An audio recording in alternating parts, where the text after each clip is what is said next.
to the channel Acharya Ji Online. Please subscribe the channel and press the bell icon. Suprabhatam. पिछले video में हम लोग ललद्यद के जीवन परिचय के बारे में जाने थे, समझे थे। इस वीडियो में जो उनके 4 वाक्य हैं, हम लोग प्रथम और द्वितीय वाक्य के भावार्थ और शब्दार्थ को जानने की कोशिश करेंगे। इस वाक्य में जो कठिन शब्द हैं, मैं उसका अर्थ आप लोगों को बतला देता हूँ। शब्द है वाक, जिसका अर्थ होता है वाणी। मतलब ये कश्मीरी काव्य शैली है, एक छंद है। जिस तरह सवैया छंद है, कवित छंद है, दोहा चौपाई छंद है, उसी तरह वाक एक छंद है और यह एक गेय रचना है। मतलब इस कविता को आप गा करके सुना सकते हैं। रस्सी कच्चे धागे की मतलब होता है कमजोर सहारे। एक शब्द है घर जाने की चाह, मतलब परमात्मा से मिलने की इच्छा। परमात्मा से मिलने की इच्छा। अहंकारी मतलब घमंडी। समभावी मतलब समानता की भावना। सकोरे का अर्थ होता है मिट्टी के बर्तन। भवसागर मतलब दुख रूपी सागर। जी मतलब मन, आत्मा। देव का अर्थ होता है ईश्वर। सम मतलब आंतरिक और बाह्य इंद्रियों को नियंत्रित करना। नीचे आइए तो देखते हैं, एक शब्द है कर्मेंद्रियां। ये 5 होती है: हाथ, पैर, मुंह, मल द्वार, मूत्र द्वार। एक शब्द आएंगे कर्मेंद्रियां, ये भी 5 होते हैं: आंख, कान, नाक, जीभ और त्वचा। तो पहला वाक्य है भैया बहन, रस्सी कच्चे धागे की खींच रही मैं नाव, जाने कब सुन मेरी पुकार, करे देव भवसागर पार। पानी टपके कच्चे सकोरे, व्यर्थ प्रयास हो रहे मेरे, जी में उठती रह रह भूख, घर जाने की चाह है धीरे। कवयित्री यह अनुभव करती है कि यह जो जीवन है, यह जो शरीर है, यह नश्वर है, क्षण भंगुर है, नाशवान है और परम पिता परमेश्वर अजर अमर अविनाशी है। मनुष्य ईश्वर को पाने की जो भी कोशिश करता है, प्रयास करता है, वो सब व्यर्थ जा रहा है, क्योंकि ईश्वर का दर्शन नहीं हो रहा है, ईश्वर से मिलन नहीं हो रहा है। यह इस प्रथम वाक्य का भाव है, सार है। तो क्या कहती है कवयित्री कि रस्सी कच्चे धागे की खींच रही मैं नाव। बतलाती है, आपको मैं पहले बतला दूं कि वाक्य ललद्यद की रचना है और इसका अनुवाद मीराकांत ने किया है। तो ललद्यद का कहना है कि यह जो जीवन है, यह जो मानव शरीर है, यह कच्चे धागे की तरह नश्वर है, कमजोर है, क्षणभंगुर है और मनुष्य इस नश्वर सहारे के द्वारा, इस क्षणभंगुर सहारे के द्वारा ईश्वर को पाने का प्रयास करता है, ईश्वर मिलन की, ईश्वर दर्शन की कोशिश करता है। लेकिन जो भी प्रयास हो रहा है वह अभी आधा अधूरा है। आगे कवयित्री कहती है, जाने कब सुन मेरी पुकार, करे देव भवसागर पार।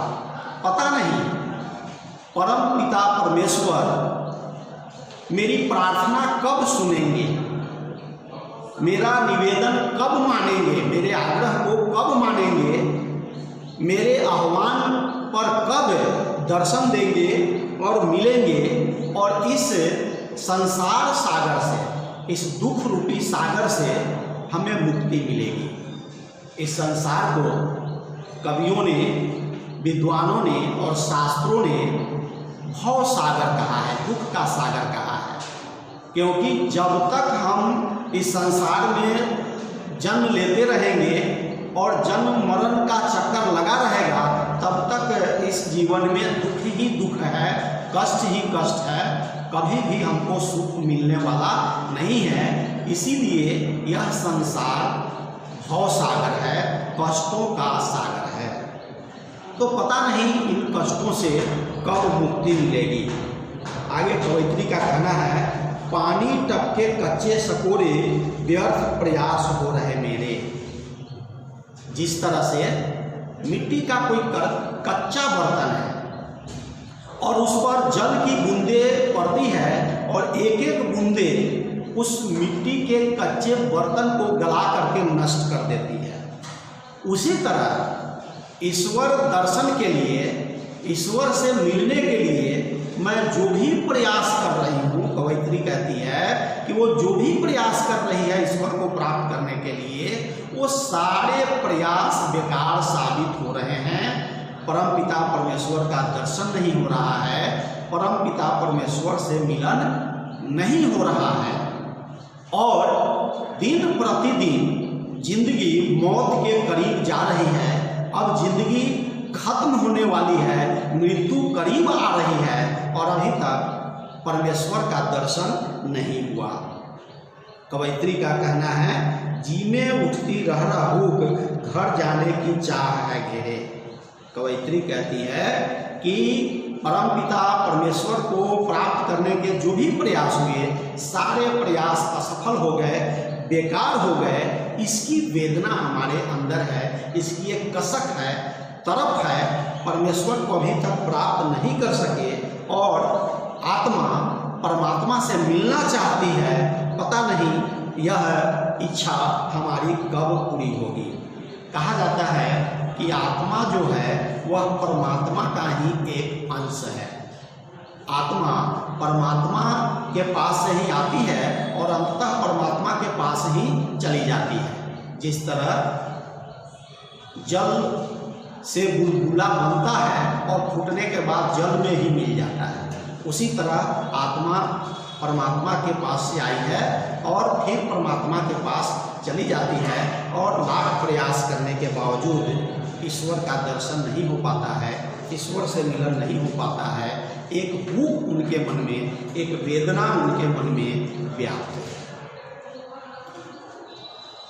दूसरा वाक्य है, खा खाकर कुछ पाएगा नहीं, न खाकर बनेगा अहंकारी, सम खा तभी होगा संभावी, खुलेगी साकर बंद द्वार की। कवयित्री कहती है, खा खाकर कुछ पाएगा नहीं। कहती है कवयित्री कि हे मनुष्य, इस कर्मेंद्रियों के और ज्ञानेंद्रियों के भरण पोषण करने से तुझे कोई फायदा होने वाला नहीं है। अब मैंने पहले ही बतलाया आपको कि 5 कर्मेंद्रियां है, हाथ, पैर, मुंह, मलद्वार, मूत्र द्वार और 5 इंद्रियां हैं, ज्ञानेंद्रियां हैं, और वो है आँख, कान, नाक, जीभ, त्वचा। मैं आपको बतला दूं इसका भोजन क्या है इंद्रियों का। तो ये जो आप देख रहे हैं आँख, इसका भोजन है सुंदर सुंदर चीज़ों को देखना, उससे आँखें तृप्त हो जाती है। कान, ये ज्ञानेंद्रियां हैं, इसका कार्य है सुंदर मीठे वचन को सुनना और उससे इसको तृप्ति मिलती है। नाक, तो इसको अच्छे गंध मिलेंगे, अच्छी महक मिलेगी, सुगंध मिलेंगे तो ये तृप्त होती है। जीभ, तो इसको स्वादिष्ट भोजन चाहिए, स्वादिष्ट चीज़ें चाहिए, उससे तृप्त होती है। और त्वचा मतलब कोमल स्पर्श से इसको तृप्ति मिलती है, संतुष्टि मिलती है।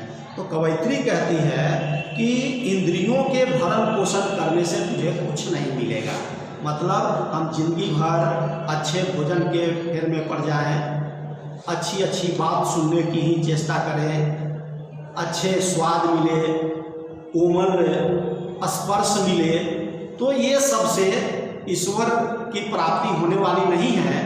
क्योंकि ज़्यादा सुख हम प्राप्त करेंगे तो शरीर क्या होता है, सुकुमार हो जाता है, कोमल हो जाता है, और ईश्वर को प्राप्त करने के लिए थोड़ी सी कठोरता की जरूरत पड़ती है। तो ईश्वर का दर्शन हमें होने वाला नहीं है। और आगे क्या कहा, न खाकर बनेगा अहंकारी। अगर तुम स्वाद अस्वाद से ऊपर उठ जाओगे, कटु वचन और मधुर वचन से ऊपर उठ जाओगे, कठोर और कोमल त्वचा से ऊपर उठ जाओगे, सुंदर और असुंदर दृश्य में कोई अंतर नहीं समझोगे, और सुगंध दुर्गंध से ऊपर उठ जाओगे, तो फिर तुम अहंकारी हो जाओगे, और अहंकार करने से भी ईश्वर की प्राप्ति नहीं होती है। यहाँ पर बतलाया है कवयित्री ने कि हमारा जीवन कैसा होना चाहिए, तो भोग और त्याग के बीच का जीवन जीना चाहिए। भगवान बुद्ध ने चर्चा की है मध्यम मार्ग की। मतलब भोगी होकर के भी हम ईश्वर को प्राप्त नहीं कर सकते हैं, और योगी होकर भी हम ईश्वर को प्राप्त नहीं कर सकते हैं। हम हठ योग को अपना ले, जीवन को नष्ट कर दें, तो ईश्वर मिलने वाला नहीं है। तो कहा कि मध्यम मार्ग अपनाओ। जैसे बहुत सारे लोग होते हैं खाने के लिए जीवित रहते हैं, तो क्या होगा, वो ईश्वर की प्राप्ति नहीं होगी। जिंदगी भर आदमी उसी में लग जाएगा, लोभ में ही लगा रहेगा, भरण पोषण में ही लगा रहेगा, और अगर भोजन छोड़ दे आदमी तो भूख से मर जाएगा, फिर भी ईश्वर की प्राप्ति नहीं होगी। तो कहते हैं भोग और त्याग के बीच का जीवन जीना चाहिए। मतलब भोजन उतना ही करना चाहिए जितना जीवन के लिए आवश्यक है। त्याग करते हुए भोग करना चाहिए, और भोग करते हुए त्याग करना चाहिए। ये मध्यम मार्ग है, इसे अपनाना चाहिए। हमको जिंदा रहने के लिए भोजन की आवश्यकता है, भोजन करने के लिए हम जिंदा नहीं रह सकते हैं। तो ये बतलाया है कवयित्री ने, और कहा है सम खा तभी होगा समभावी। कवयित्री का कहना है कि तुम्हारे अंदर जो आंतरिक और बाह्य इंद्रियां हैं उसको नियंत्रित करो, इन ज्ञानेंद्रियों को अपने वश में करो। सब में समानता का भाव होना चाहिए।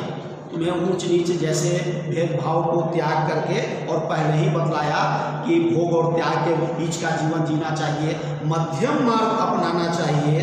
तो ये समानता का भाव, समभावी मतलब समानता का भाव अपनाओगे तो कहती है कवयित्री खुलेगी साकल बंद द्वार की। मतलब परम पिता परमेश्वर के मार्ग की जो रुकावट है, जो बाधा है, वो दूर हो जाएगी, और तुझे परम पिता परमेश्वर का दर्शन हो जाएगा, परमात्मा से आत्मा का मिलन हो जाएगा, और तुझे किसी प्रकार के कष्टों की जरूरत नहीं पड़ेगी। लेकिन ये तब संभव है जब हम अपने इंद्रियों का निग्रह कर लेंगे, उसको नियंत्रित कर लेंगे, और अपने अंदर समानता की भावना को लाएंगे, तब संभव है, ऐसे संभव नहीं है। तो धन्यवाद भैया बहन। तीसरा और चौथा वाक्य को हम लोग अगले वीडियो में